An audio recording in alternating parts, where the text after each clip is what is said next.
মই সৌৰভ গাৰ্গ আজি চৰকাৰৰ শ্ৰম বিৰোধী আৰু কৃষক বিৰোধী নীতিৰ বিৰুদ্ধে কেন্দ্ৰীয় ট্ৰেড ইউনিয়নৰ লগতে প্ৰায় 10টা সহযোগী সংগঠনে সমগ্ৰ ভাৰত জুৰি তেওঁলোকে চকা বন্ধ ঘোষণা কৰিছে আৰু বন্ধৰ প্ৰভাৱ এই মুহূৰ্তত এতিয়ালৈকে কিছু দেখা পোৱা গৈছে কাৰণ ৰাজপথত পূৰ্বৰ দৰে নাই সিটি বাছসমূহ তাৰ কাৰণে এতিয়া বাছ ষ্টপেজসমূহত যাত্ৰীসমূহে ভিৰ কৰিছে পৰ্যাপ্ত পৰিমাণৰ বাছ চলা নাই কিছু পৰিমাণে ৰাজপথ খালী হৈ আছে গুৱাহাটীৰ পৰিৱেশ আপোনালোকক দেখুৱাব বিচাৰিছো আৰু আপোনালোকৰ ফালে আপোনালোকৰ নিজৰ নিজৰ অঞ্চলত কেনেকুৱা ধৰণৰ আহিছে হেতু যদি আপোনালোকে দেখুৱাব পাৰে মই আপোনালোকক দেখুৱাবলৈ চেষ্টা কৰিম কিছু দৃশ্যাংশ আছে এয়া গুৱাহাটীৰ পৰিৱেশ কিছু পূৰ্বৰ তুলনাত যথেষ্ট বাছ কম এয়া খানাপাৰাৰ দৃশ্য খানাপাৰাটো যাত্ৰীসকলে ভিৰ কৰিছে উজনিলৈ যাবলৈ কিন্তু পৰ্যাপ্ত পৰিমাণৰ বাছসমূহ দেখা পোৱা যোৱা নাই আৰু তাৰ কাৰণে হাহাকাৰ কৰিছে যাত্ৰীসকলে আৰু তাৰ পিছতো এয়া হৈছে গুৱাহাটীৰ ৰাজপথ ইয়াত কোনো ধৰণৰ সিটি বাছ চলা নাই এতিয়ালৈকে বন্ধৰ প্ৰভাৱ পৰিছে বুলি ক'ব পাৰি কাৰণ 10টা ট্ৰেড ইউনিয়ন সংগঠনে এই বন্ধৰ আহ্বান জনাইছিল আৰু বিজেপি চৰকাৰে বিগত 10ৰ পৰা 12 বছৰ ধৰি শ্ৰমিক বিৰোধী নীতি গ্ৰহণ কৰাৰ অভিযোগ এই সংগঠনসমূহৰ আৰু ইয়াৰ পূৰ্বেও তেওঁলোকে বন্ধ ঘোষণা কৰিছিল 2022 চনৰ 26 নৱেম্বৰ আৰু 28 মাৰ্চ আৰু 29 মাৰ্চ আৰু বিগত বৰ্ষৰ ফেব্ৰুৱাৰী মাহতো এই শ্ৰমিক এই সংগঠনসমূহে ট্ৰেড ইউনিয়নৰ সহযোগী সংগঠনসমূহে তেওঁলোকে বন্ধৰ আহ্বান কৰিছিল আৰু সেই বন্ধৰো আংশিক প্ৰভাৱ পৰা দেখা গৈছিল আৰু ব্যতিক্ৰম নহয় এবাৰো আজি পুৱাৰ ভাগত গুৱাহাটী মহানগৰীত এতিয়ালৈকে কাৰণ অফিচৰ সময় হৈছে এতিয়া কাৰ্যালয়লৈ ওলাই অহাৰ সময় আৰু স্কুল বাছসমূহ চলি আছিল আৰু কিছু গ্ৰীণ বাছ আৰু চৰকাৰী বাছসমূহ যিবোৰ আণ্ডাৰ এছটিচি বাছ আছে সেইসমূহ বাছ চলি আছে কিন্তু ব্যক্তিগত খণ্ডৰ যিসমূহ সিটি বাছ আছিল সেইসমূহ চলা নাই যাৰ কাৰণে এতিয়া ষ্টপেজে যাত্ৰীসকলৰ মাজত হাহাকাৰ লাগিছে আৰু চৰকাৰৰ বিৰুদ্ধে তেওঁলোকৰ খুব আছে 25 কোটি শ্ৰমিকে এই অৱস্থান ধৰ্মঘটিৰ কাৰ্যসূচীত তেওঁলোকে অংশগ্ৰহণ কৰিব দেশৰ প্ৰায় 25 কোটি শ্ৰমিকৰ কৰ্মবিৰতিত স্তব্ধ হৈ পৰিছে ৰাজপথত পূৰ্বৰ দৰে চলা নাই এয়া আজি পুৱাৰ ভাগৰ দৃশ্য খানাপাৰাৰ সম্পৰ্কৱৰ্তী অঞ্চল য'ত পূৰ্বৰ দৰে যি ধৰণৰ বাছ তাত ভিৰ থাকে বা যাত্ৰীৰ ভিৰ থাকে দুই এখন বাছ চলি আছে কিন্তু বেছিভাগ বাছ চলা নাই এতিয়ালৈকে কৈছোঁ পৰৱৰ্তী সময়ত যদি বাছ চলে বা এই ট্ৰেড ইউনিয়নৰ সমূহৰ যি 10টা ট্ৰেড ইউনিয়নৰ তেওঁলোকৰ সংগঠন আছে তেওঁলোকৰ সৈতে যদি চৰকাৰৰ আলোচনা হয় পৰৱৰ্তী সময়ত তেওঁলোকে যদি বন্ধ উঠাই লয় সেইটো কথা এতিয়ালৈকে গম পোৱা নাই কিন্তু বৰ্তমানলৈকে চলা নাই যাৰ কাৰণে এতিয়া যাত্ৰীৰ মাজত হাহাকাৰ লাগিছে আৰু সমগ্ৰ যৌথ মঞ্চৰ দেশজোৰা সাধাৰণ ধৰ্মঘট আৰু যেটো ভাৰত বন্ধৰ আহ্বান জনোৱা হৈছিল তাৰ ফলত পুৱাৰে পৰা ৰাজহুৱা সেৱাত কিন্তু ব্যাঘাত জন্মিছে আৰু বিশেষকৈ যি ট্ৰাক চলা নাই ৰাজহুৱা পৰিবহণসমূহ বন্ধ পৰিছে আৰু নিবনুৱা সমস্যাৰ সমাধান তেওঁলোকৰ দাবী নিবনুৱা সমস্যাৰ সমাধান অনুমোদিত পদত নিযুক্তি অধিক চৰকাৰী চাকৰিৰ সৃষ্টি এমজিএনৰেগা শ্ৰমিকৰ কৰ্মদিন আৰু পাৰিশ্ৰমিক বৃদ্ধি নগৰ অঞ্চলৰ লগতে অনুৰূপ আইন প্ৰণয়ন কৰা এইবোৰ দাবী এই সংগঠনসমূহে কৰিছে আৰু তেওঁলোকৰ যি মজুৰি বৃদ্ধিৰ কথা আছে দীৰ্ঘদিন ধৰি তেওঁলোকৰ ওপৰত শোষণ হৈ আছে বুলি কৈছে সেইবোৰক লৈ তেওঁলোকে আজি অৱস্থান ধৰ্মঘট কাৰ্যসূচী পালন কৰিছে আৰু গুৱাহাটীৰ ৰাজপথৰ কাষে কাষে আমি দেখা পাইছোঁ সিটি বাছসমূহ বন্ধ হৈ আছে তাৰ কাৰণে তেওঁলোকে কৈছে আৰু এটা কথা তেওঁলোকে কৈছে যিটো তেওঁলোকৰ আটাইতকৈ ডাঙৰ দাবী বুলি ক'ব লাগিব তেওঁলোকে কৈছে যে দেশৰ অসংগঠিত খণ্ডৰ বিশাল অংশ নিৰ্মাণৰ শ্ৰমিকসকলৰ যি অৱদান আছে আৰু সামাজিক সুৰক্ষাৰ বাবে গৃহ আৰু অন্যান্য নিৰ্মাণ শ্ৰমিক আইন 1996 প্ৰণয়ন কৰা হৈছিল তাৰ প্ৰণয়ন কৰা যিসমূহ এই আইনৰ মতে যিসমূহ বস্তু পাব লাগে শ্ৰমিকসকলে তেওঁলোকক কাৰ্যকাৰী হোৱা নাই আৰু বিজেপি চৰকাৰ অহাৰ পিছত তেওঁলোকৰ ওপৰত শোষণ বেছি হৈছে বুলি তেওঁলোকে দাবী কৰিছে আৰু শ্ৰমিক শ্ৰেণীৰ দীঘলীয়া সংগ্ৰামৰ পৰিণতিতেই এই প্ৰণয়ন কৰা হৈছিল এখন আইন শ্ৰম সংহিতা ৰূপায়ণ কৰা হৈছিল কিন্তু সকলো ফুটুকাৰ ফেনত পৰিণত হৈছে বুলি তেওঁলোকে ক'ব বিচাৰিছে আৰু বন্ধৰ সৰ্বাত্মক প্ৰভাৱ পৰাত এতিয়া সাধাৰণ লোকসকলৰ মাজত হাহাকাৰ হৈছে বিশেষকৈ গুৱাহাটীত এতিয়া যিসমূহ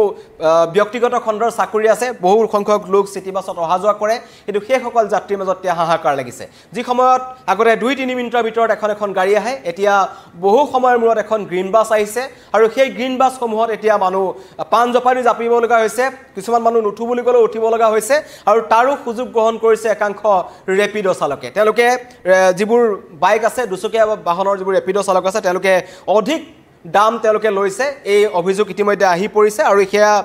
এতিয়া অভিযোগ নহয় ইয়াৰ পূৰ্বৰে পৰা অভিযোগ আছে আৰু এই সমূহৰ জৰিয়তে এতিয়া হাহাকাৰ পৰিস্থিতিৰ সৃষ্টি হৈছে গুৱাহাটী মহানগৰীত বৰ্তমানলৈকে আৰু 10টা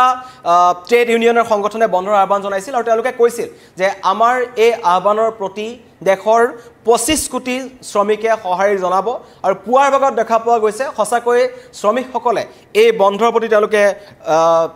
তেওঁলোকৰ যি কৰ্মবিৰতি পালন কৰিবৰ কথা আছিল কৰ্মবিৰতি তেওঁলোকে পালন কৰিছে আৰু দেশজোৰা সাধাৰণ ধৰ্মঘট কেৱল অসম নহয় অসমত সৰ্বাত্মক প্ৰভাৱ পৰা দেখা গৈছে বৰ্তমানলৈকে গুৱাহাটীকে ধৰি বিভিন্ন অঞ্চলত আৰু অন্য প্ৰান্তৰ পৰা আমাৰ খবৰ আহিছে বিভিন্নজনে আপোনালোকৰ অঞ্চলৰ যদি তাত চলা নাই আপোনালোকে মতামত জনাব পাৰে কিন্তু ডিব্ৰুগড় শিৱসাগৰ এই অঞ্চলসমূহতো কিন্তু প্ৰভাৱ পৰা দেখা গৈছে ৰাজপথত পূৰ্বৰ দৰে বাছ নাই পুৱাৰ ভাগৰ কথা তথাপিও গুৱাহাটী মহানগৰীত 8 মান বজাৰ পৰা প্ৰায় 7:30 8 মান বজাৰ পৰা সিটি বাছসমূহ চলা দেখা পোৱা যায় কিন্তু আজি কিছু ব্যতিক্ৰমী পৰিৱেশ মই আপোনালোকক কিছু সময় আগত দেখুৱালো বন্ধ হৈ আছে বিশেষকৈ প্ৰাইভেট যোনবোৰ সিটি বাছ আছে সেই বাছসমূহ কিন্তু চলা নাই যেনেকৈ খানাপাৰাৰ পৰা চলে পল্টন বজাৰলৈকে নাৰেংগীৰ পৰা চলে এই বাছসমূহ চলা নাই যাৰ কাৰণে এতিয়া কিছু অসুবিধাৰ সন্মুখীন হৈছে প্ৰভাৱ পৰিছে বিভিন্ন ক্ষেত্ৰত আৰু বিশেষকৈ কাৰ্যালয়সমূহলৈ কৰ্মচাৰীসকল আহিব পৰা নাই তাৰ কাৰণে তেওঁলোকে হাহাকাৰ কৰিব লগা হৈছে আৰু কালিৰ দিনটোত চৰকাৰৰ ফালৰ পৰা এই কথা জনোৱা হৈছিল যে আলোচনা কৰা হ'ব আৰু চৰকাৰৰ বিৰুদ্ধে তেওঁলোকৰ যি অভিযোগ আছে যে দীৰ্ঘদিন ধৰি তেওঁলোকক শোষণ কৰা হৈছে তেওঁলোকে তাৰ যিসমূহ তেওঁলোকে পাব লাগে শ্ৰম আইন মতে সেইবোৰ তেওঁলোকে পোৱা নাই সেইসমূহৰ বিৰুদ্ধে শ্ৰম বিৰোধী আৰু কৃষক বিৰোধী নীতিৰ বিৰুদ্ধে এই কেন্দ্ৰীয় ট্ৰেড ইউনিয়নৰ সহযোগী সংগঠনসমূহে বন্ধৰ আহ্বান জনাইছিল আৰু তাৰ কাৰণে আজি এতিয়া স্তব্ধ হৈ পৰিছে সেৱাসমূহ আৰু এয়া দৃশ্য আপোনালোকক দেখুৱাইছোঁ বিশেষকৈ দূৰণিবতীয়া যিসকল যাত্ৰী আছে তেওঁলোকো কিন্তু প্ৰভাৱ পৰিছে কাৰণ উজনি অসমলৈ যাবৰ যিসকল যাত্ৰী আছে তেওঁলোকে খানাপাৰাত ভিৰ কৰিছে নামনি অসমলৈ যোনসকল লোক যাব তেওঁলোকে জালুকবাৰীত তেওঁলোকক ভিৰ কৰা দেখা পোৱা গৈছে তাৰ মাজতে আমাৰ নিউজ 18ৰ সাংবাদিকৰ কেমেৰাত এইসমূহ অঞ্চল এয়া খানাপাৰাৰ অঞ্চল এয়া খানাপাৰাত একেবাৰে খালী হৈ আছে দুই এখন ব্যক্তিগত বাহন চলি আছে কিন্তু ৰাজপথত বাহনৰ সংখ্যা তেনেই হেৰেঙা ব্যক্তিগত খণ্ডৰ বাহনসমূহ যিবোৰ সিটি বাছ থাকে বা অন্য ধৰণৰ বাছ থাকে সেইবোৰ চলা নাই যাৰ কাৰণে দূৰণিবতীয়া যাত্ৰীসকলৰ মাজত হাহাকাৰ হৈছে বিভিন্ন সমস্যাত তেওঁলোকে পৰিছে আৰু নিখাৰ ভাগলৈ নৈশ বাছসমূহ চলিব নাই তাক লৈও কিছুমান মানুহ বিবুধিত পৰিছে যাত্ৰী হাহাকাৰ দেখা পোৱা গৈছে বাছ ষ্টপেজসমূহত যথেষ্ট ভিৰ দেখা পোৱা গৈছে তেওঁলোকৰ এটাই কথা যে কেনেকৈ যাব আৰু চৰকাৰী আৰু যদিহে তেওঁলোকৰ সাধাৰণ ৰাইজৰ এটা দাবী যদিহে ব্যক্তিগত খণ্ডৰ বাহনসমূহ বন্ধ কৰি ৰাখিছে সিটি বাছসমূহ তেন্তে চৰকাৰে পৰ্যাপ্ত পৰিমাণৰ বাছ তেওঁলোকক যোগান ধৰক গ্ৰীণ বাছৰ কথা কৈছিল যেহেতু যথেষ্ট সংখ্যক গ্ৰীণ বাছ আছে বুলি তেওঁলোকে ক'ব বিচাৰিছিল চৰকাৰৰ ফালৰ পৰা তেন্তে ভুক্তভোগী আমাৰ যিসকল সাধাৰণ জনতা আছে ৰাইজৰ আছে যিসকলে প্ৰতিদিনে এই গুৱাহাটীৰ সিটি বাছৰ ওপৰত তেওঁলোক নিৰ্ভৰশীল হয় গুৱাহাটীৰ সিটি বাছত তেওঁলোক উঠি যাব লগা হয় তেওঁলোকৰ এটাই কথা যদিহে শ্ৰমিকসকলে কৰ্মবিৰতি পালন কৰিছে চৰকাৰে তেওঁলোকক পৰ্যাপ্ত পৰিমাণৰ গ্ৰীণ বাছ দিয়ক যি 200খন গ্ৰীণ বাছৰ কথা চৰকাৰে কৈছিল তাৰ কিমানখন গ্ৰীণ বাছ এতিয়া সক্ৰিয় হৈ আছে তাক লৈ প্ৰশ্ন উত্থাপন হ'ব কাৰণ 15 মিনিট 20 মিনিটৰ মূৰে মূৰে এখন দুখন গ্ৰীণ বাছ কিন্তু আহি আছে আৰু সেই এখন দুখন গ্ৰীণ বাছত গোটেই জিএছৰৰ পৰা জালুকবাৰীৰ পৰা খানাপাৰালৈ মানুহ উঠিব পৰা অৱস্থাত নাই যাৰ কাৰণে সময়মতে যিসকল কৰ্মচাৰী আছে তেওঁলোক আহি উপস্থিত হ'ব পৰা নাই আৰু চৰকাৰী কাৰ্যালয়সমূহৰ কথা নকওঁ কাৰণ চৰকাৰী কাৰ্যালয়ৰ কৰ্মচাৰীসকল এনেও দেৰিকৈ অফিচলৈ অহাৰ অভিযোগ আছে কিন্তু ব্যক্তিগত খণ্ডৰ যিসকল কৰ্মচাৰী আছে তেওঁলোকৰ কথা কিন্তু তেওঁলোকৰ অসুবিধাত পৰিব পাৰে তেওঁলোকৰ এটা দিনৰ দৰমহা কৰ্তন হ'ব পাৰে আৰু তেওঁলোকে এইটো কথাই চৰকাৰক কৈছে যদিহে ব্যক্তিগত খণ্ডৰ যিসমূহ বাহন বন্ধ হৈ আছে তেন্তে গ্ৰীণ বাছ দিয়ক বা যিসমূহ আণ্ডাৰ এছটিচি যিসমূহ ৰঙা ৰঙৰ বাছ আছে সেইসমূহ বাছ তেওঁলোকে এতিয়া ৰাজপথত চলাওক যাতে আজিৰ দিনটোত এই কৰ্মবিৰতিও পালন হয় সাধাৰণ ধৰ্মঘটৰ কাৰণে যিসকল 25 কোটি শ্ৰমিকে কৰ্মবিৰতি কৰিছে কাৰণ ব্যক্তিগত খণ্ডৰ শ্ৰমিকসকল তাত পৰিব তেওঁলোকৰ যিটো দাবী আছে সেই দাবীটোক সন্মান কৰিব লাগিব কাৰণ তেওঁলোকে কৈছে তেওঁলোকৰ বিৰুদ্ধে এই চৰকাৰৰ দিনতে প্ৰায় 10-12 বছৰ ধৰি তেওঁলোকে যিসমূহ পৰ্যাপ্ত পৰিমাণৰ সুবিধা পাব লাগে বা যিখন তেওঁলোকৰ শ্ৰম সংহিতা আইন আছে 1996 সেই আইনখনৰ মতে তেওঁলোকে যিসমূহ সুবিধা পাব লাগে তেওঁলোকে পোৱা নাই তেওঁলোকৰ ওপৰত শোষণ হৈছে শোষণৰ অভিযোগ আছে তেওঁলোকে স্বাস্থ্য খণ্ডৰ সেৱা পোৱা নাই বুলি কৈছে তেওঁলোকে ESIC নাপায় বুলি কৈছে তেওঁলোকক ঘৰ নিৰ্মাণ কৰি দিয়াৰ কথা কোৱা হৈছিল শ্ৰমিকসকলৰ প্ৰতিটো সমস্যা দূৰ কৰাৰ কথা এখন বিজেপি চৰকাৰে কৈছিল কিন্তু হোৱা নাই বুলি সকল শ্ৰমিকে কৈছে যাৰ কাৰণে তেওঁলোকে বাধ্যত পৰি এইটো বৰ্ষত দ্বিতীয়বাৰৰ কাৰণে তেওঁলোকে কাৰ্যবিৰতি ঘোষণা কৰিব লগা হৈছে তেওঁলোকে এই সাধাৰণ ধৰ্মঘটত বহিব লগা হৈছে 25 কোটি শ্ৰমিক যেতিয়া একেলগে বহি দিব তেতিয়া ৰাজপথত এইটোৱে অৱস্থা হ'ব তেওঁলোকে ইয়াৰ দ্বাৰা এটা বাৰ্তা প্ৰেৰণ কৰিব বিচাৰিছে চৰকাৰলৈ আৰু তেওঁলোকৰ এটাই দাবী যে নিবনুৱা সমস্যাৰ সমাধান শ্ৰমিকসকলৰ যিসমূহ সমস্যা আছে তাৰ অন্যতম হৈছে তেওঁলোকৰ পৰিয়ালৰ লোকসকলৰ শিক্ষা স্বাস্থ্য লগতে নিবনুৱা সমস্যা আৰু অনুমোদিত পদত নিযুক্তি পোৱা অধিক চাকৰি সৃষ্টি কৰা MG এনৰেগাৰ শ্ৰমিকৰ কৰ্মদিন এনৰেগাৰ কথা আহিছে ইয়াত লগতে পাৰিতোষিক বৃদ্ধি কৰা দৰমহা বৃদ্ধি কৰা লগতে নগৰ অঞ্চলৰ বাবে অনুৰূপ আইন প্ৰণয়ন কৰাৰ দাবীত এই প্ৰতিবাদ সাব্যস্ত কৰিছে আৰু কেন্দ্ৰীয় ট্ৰেড ইউনিয়নৰ সহযোগী সংস্থাসমূহৰ যৌথ মঞ্চই এই কাম কৰিছে আৰু তেওঁলোকৰ তেওঁলোকে যি অৱস্থান ধৰ্মঘট কৰিছে সাধাৰণ ধৰ্মঘট কৰিছে তাৰ ফলত এতিয়া পৰিবহন ব্যৱস্থাটো অচল হৈ পৰিছে আৰু পৰিবহন ব্যৱস্থা অচল হোৱা মানে বাকি খণ্ডসমূহ স্তব্ধ হৈ যোৱা কাৰণ তেওঁলোকে কিছুমান জৰুৰীকালীন সেৱা এতিয়াও তেওঁলোকে কৈছে জৰুৰীকালীন সেৱাসমূহ অব্যাহত থাকিব ঠিক তেনেদৰে চিকিৎসাৰ কাৰণে এম্বুলেন্স সেৱা অব্যাহত থাকিব লগতে গাখীৰ পানী কঢ়িওৱা বাহন এইবোৰ সকলো অব্যাহত থাকিব কিন্তু যিসমূহ আমাৰ গুৱাহাটীৰ কথা কৈছোঁ কাৰণ গুৱাহাটীৰ পৰিৱেশৰ কথা দেখুৱাই থকা হৈছে এয়া হৈছে গুৱাহাটীৰ ৰাজপথ তাত বিভিন্ন ধৰণৰ মানুহ আহে আৰু উজনি অসমৰ পৰা বিভিন্ন মানুহ বিভিন্ন কামত আহে নামনি অসমৰ পৰা বিভিন্ন মানুহ ইয়ালৈ কামত আহে সেই সকল মানুহৰ মাজত এতিয়া তেওঁলোকৰ অসুবিধাত পৰিছে আৰু তাৰ মাজতেই যিসকল ৰেপিড' চালক আছে কোনোবাই যদি ভাবে যে আজি তেওঁলোকে ৰেপিডত আহিব বিচাৰিছে যিটো ধৰক আগতে যি জ্বৰ দাম 100 টকা আছিল এতিয়া তেওঁলোকে দাবী কৰিছে 300 টকা 400 টকা তাৰ কাৰণে এতিয়া অসুবিধাত পৰিছে সাধাৰণ যাত্ৰীসকল আৰু তেওঁলোকে এটা কথাই কৈছে চৰকাৰলৈ দাবী ঠিক আছে যে যি অৱস্থান ধৰ্মঘট কাৰ্যসূচী পালন কৰিছে শ্ৰমিকসকলে কিন্তু তাৰ মাজতেই চৰকাৰে ব্যৱস্থা গ্ৰহণ কৰক যাতে তেওঁলোকে সময়মতে আহি পেলাই অফিচ পাব পাৰে আৰু লগতে এই এতিয়াও বাছ ষ্টপেজসমূহত যি 50 60 70 জন মানুহ ৰখি আছে তেওঁলোকক যাতে এই বিশেষকৈ অফিচলৈ যোৱাৰ সময়ছোৱাত তেওঁলোকক চৰকাৰে পৰ্যাপ্ত পৰিমাণৰ বাহন যোগান ধৰে যিসমূহ গ্ৰীণ বাছ আছে সেই গ্ৰীণ বাছসমূহ তেওঁলোকে যোগান ধৰে আৰু দূৰণিবতীয়া যাত্ৰীসকলৰ ক্ষেত্ৰতো এটা সমস্যা আহিছে নিশাৰ ভাগলৈ বাছ চলিব নাই বা এতিয়া পুৱাৰ ভাগত যিসমূহ ডে ছুপাৰ আছিল উজনি অসমলৈ যাবলৈ তেওঁলোকক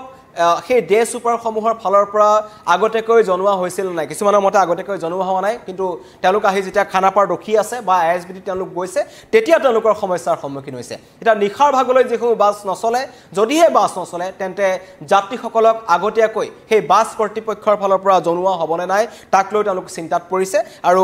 আজি পুৱাৰ ভাগত যি দৃশ্য মই আপোনালোকক দেখুৱাই আছো খানাপাৰাত কিন্তু উজনি অসমলৈ যোৱা যাত্ৰীসকলে হাহাকাৰ কৰিছে আৰু লগতে জালুকবাৰী উৰণ ক্ষেত্ৰৰ ওপৰতো দেখা পোৱা গৈছে তাতো নামনি অসমলৈ যোৱা যাত্ৰীসকলৰ মাজত এটা হাহাকাৰ পৰিস্থিতিৰ সৃষ্টি হৈছে আৰু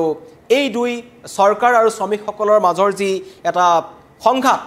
সংঘাতৰ কাৰণে তেওঁলোকে এই বন্ধ ঘোষণা কৰিছে ভাৰত বন্ধ আৰু এই ভাৰত বন্ধত এতিয়া দেশজোৰা ধৰ্মঘটৰ কাৰণে এতিয়া স্তব্ধ হৈ পৰিছে পৰিবহন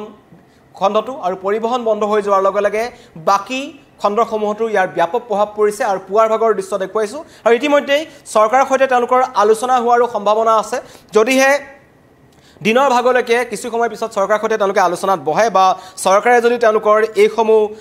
যিসমূহ দাবী তেওঁলোকৰ আছে প্ৰায় 10-12টা দাবী তেওঁলোকে কৰিছে এই 10-12টা দাবী যদি শীঘ্ৰেই তেওঁলোকক কৰি দিয়ে বা সেইসমূহৰ আশ্বাস প্ৰদান কৰে তেন্তে নিশ্চয় পুনৰ এই পৰিবহন ব্যৱস্থা সক্ৰিয় হ'ব পুনৰ ৰাজপথত আগৰ দৰে চলিব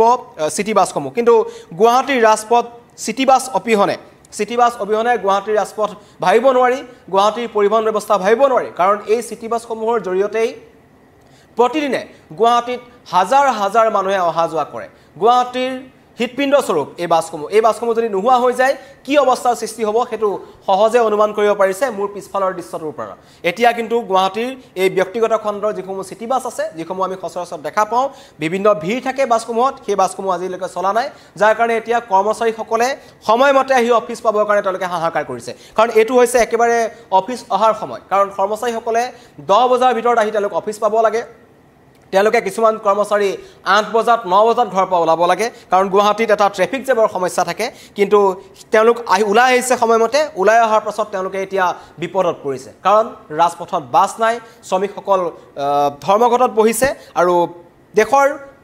25 কোটি শ্ৰমিকে আজি কৰ্মবিৰতি পালন কৰিছে তেওঁলোকৰ দাবী চৰকাৰে আমাৰ ওপৰত শোষণ কৰিছে চৰকাৰে আমাক যিসমূহ পৰ্যাপ্ত পৰিমাণৰ সুবিধা দিব লাগে সুবিধাবোৰ দিয়া নাই বিগত 10-12 বছৰ ধৰি আমাক কেৱল তেওঁলোকে শোষণ কৰি অহাৰ অভিযোগ আছে তেওঁলোকৰ তাৰ কাৰণে তেওঁলোকে 2020 চনৰ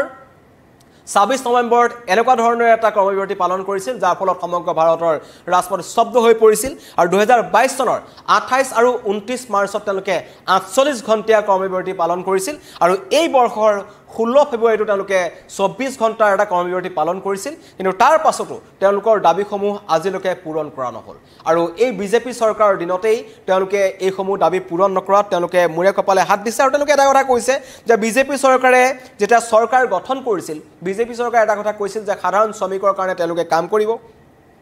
সাধাৰণ শ্ৰমিকৰ প্ৰতিটো যি তেওঁলোকৰ ন্যূনতম সুবিধা পাব লাগে তেওঁলোকৰ যিসমূহ পৰ্যাপ্ত পৰিমাণৰ সুবিধা পাব লাগে সেই সুবিধাসমূহ বিজেপি চৰকাৰৰ দিনতে তেওঁলোকক দিয়া হ'ব কিন্তু 10-12 বছৰত তেওঁলোকক সেই প্ৰতিশ্ৰুতি হৈ থাকিল প্ৰতিশ্ৰুতি পূৰণ কৰা নহল তাৰ কাৰণে বিগত বৰ্ষতে তেওঁলোকে দ্বিতীয়বাৰ কাৰণে কৰ্মবিৰতি পালন কৰিছে আৰু 25 কোটি শ্ৰমিক যেতিয়া একেলগে বহি দিছে এতিয়া সাধাৰণ ৰাইজে হাহাকাৰ কৰিব লগা হৈছে আৰু অন্য যি যান বাহন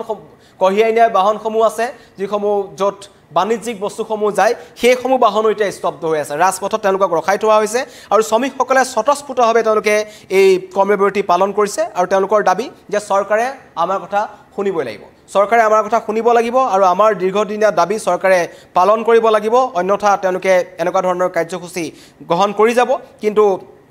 বাছ আস্থানসমূহত পুৰাৰ পৰা ওলাই আহিছে আৰু বুন্দাপৰ দিব লগা হৈছে যাত্ৰীসকলে আৰু কিছু সময় পিছতে আমাৰ অন্য স্থানলৈ আমাৰ যিসকল সাংবাদিক আছে তেওঁলোক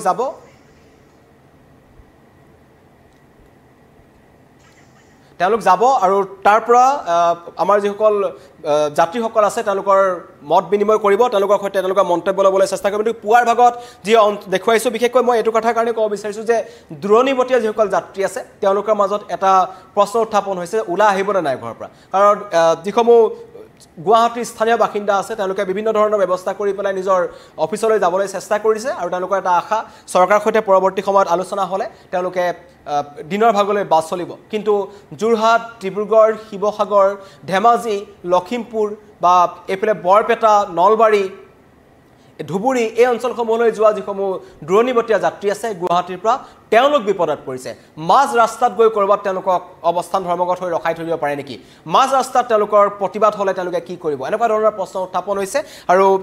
কাৰণ এতিয়া 9:30 বাজিছে হয়তো দুপৰীয়াৰ ভাগলৈকে খোলাৰ সম্ভাৱনাও আছে হয়তো চৰকাৰে আলোচনা কৰিব পাৰে আৰু গুৱাহাটীবাসী ৰাইজৰ এটাই দাবী যে যিসকল যাত্ৰী আছে বুন্দাপৰ দি আছে তেওঁলোকে বাছ আস্থানত তেওঁলোকৰ এটাই দাবী যে চৰকাৰে যিটো গ্ৰীণ বাছ চৰকাৰৰ ওচৰত আছে 200খন গ্ৰীণ বাছ তেওঁলোকে উলিয়াই দিয়ক একেলগে আৰু লগতে যিসমূহ ৰঙা ৰঙৰ এছটিচি বাছ আছে সেই বাছসমূহ তেওঁলোকে মুকলি কৰি দিয়ক সেই বাছসমূহ মুকলি কৰি দিলে বহু সমস্যাৰ সমাধান হ'ব বুলি গুৱাহাটীবাসীয়ে কৈছে আৰু এতিয়াও কিন্তু ব্যক্তিগত খণ্ডৰ বাহনসমূহ নচলোৱাৰ সিদ্ধান্ত গ্ৰহণ কৰা হৈছে আৰু তেওঁলোকে এটা কথা কৈছে স্বতঃস্ফূৰ্ত সঁহাৰি থাকিব প্ৰত্যেকজন শ্ৰমিকে এই কৰ্মবিৰতি পালন কৰিব কাৰণ তেওঁলোকৰ ভৱিষ্যতৰ কথা আছে তেওঁলোকৰ পিছৰ প্ৰজন্মৰ কথা আছে বছৰ ধৰি শ্ৰমিকসকল তেওঁলোকৰ ওপৰত শোষণ হৈ আহিছে তেওঁলোক শোষিত হৈ আহিছে তাৰ কাৰণে তেওঁলোকে এবাৰ বিজেপি চৰকাৰৰ বিৰুদ্ধে তেওঁলোকে হুংকাৰ দিছে তেওঁলোকে কৈছে আমি যদি 25 কোটি শ্ৰমিক বহি দিওঁ তেন্তে সমগ্ৰ ভাৰত স্তব্ধ হৈ পৰিব আৰু সেয়া আখৰে প্ৰমাণ হৈছে এই ধৰণে ৰাজপথত এটা একেবাৰে খালী পৰিৱেশ আৰু সমগ্ৰ ভাৰত এটা স্তব্ধ হৈ পৰিছে বৰ্তমান সময়লৈকে ৰাজপথত কোনো ধৰণৰ জনসমাগম নাই জনসমাগম আছে কিন্তু বাহনৰ চলাচল নাই বাহন চলাচল নহ'লে মানুহ ক'তো যাব পৰা নাই আৰু যাত্ৰীসকল অসুবিধাৰ সন্মুখীন হৈছে যাত্ৰীসকল অসুবিধাৰ সন্মুখীন হোৱাৰ কাৰণে চৰকাৰক তেওঁলোকে দাবী জনাইছে যাতে চৰকাৰে ব্যৱস্থা গ্ৰহণ কৰক যাতে তেওঁলোকক নিজৰ গন্তব্যস্থানলৈ তেওঁলোক যাব পাৰে আৰু গুৱাহাটীৰ কথা এইটো কাৰণে কোৱা হৈছে গুৱাহাটীত চৰকাৰে বিভিন্ন ধৰণৰ সময়ত তেওঁলোকে কৈছিল যে পৰ্যাপ্ত পৰিমাণৰ বাছ আছে ব্যক্তিগত খণ্ডৰ বাছ নহ'লেও গুৱাহাটীত এদিন চলিব পাৰে বুলি চৰকাৰৰ ফালৰ পৰা কোৱা হৈছিল আজি চৰকাৰে সেইটো কথা প্ৰমাণ কৰিব পাৰে যে ব্যক্তিগত খণ্ডৰ বাছসমূহ নোহোৱাকৈ গ্ৰীণ বাছ বা যি এছটিচি আছে এছটিচিৰ ফালৰ পৰাও গুৱাহাটী মহানগৰীত পৰ্যাপ্ত পৰিমাণৰ যাতায়াত চলিব পাৰে বা এছটিচিৰ সামৰ্থ্য আছে চৰকাৰৰ সামৰ্থ্য আছে যে এই বেচৰকাৰী বাছসমূহ নচলিলেও তেওঁলোকে গ্ৰীণ বাছ আৰু ৰঙা ৰঙৰ বাছেৰে গুৱাহাটীৰ যিটো যাতায়াত ব্যৱস্থা আছে যাতায়াত ব্যৱস্থাটো পুনৰ সক্ৰিয় কৰিব পাৰিব বহু পৰিমাণে সকাহ দিব পাৰিব হয় এটা অসুবিধা হ'ব কাৰণ ব্যক্তিগত খণ্ডৰ যিসমূহ বাহন আছে বেচৰকাৰী যিসমূহ চিটি বাছ আছে চিটি বাছসমূহ নচলিলে যথেষ্ট অসুবিধাৰ সন্মুখীন হ'ব কিন্তু 200খন গ্ৰীণ বাছ যদি চলে গুৱাহাটীত আজিৰ দিনটোত লগতে 100খনৰ ওপৰত যদি ৰঙা ৰঙৰ বাছ গুৱাহাটীত চলাব পাৰে তেন্তে যাত্ৰীসকলৰ বহু সমস্যাৰ সমাধান হ'ব ধন্যবাদ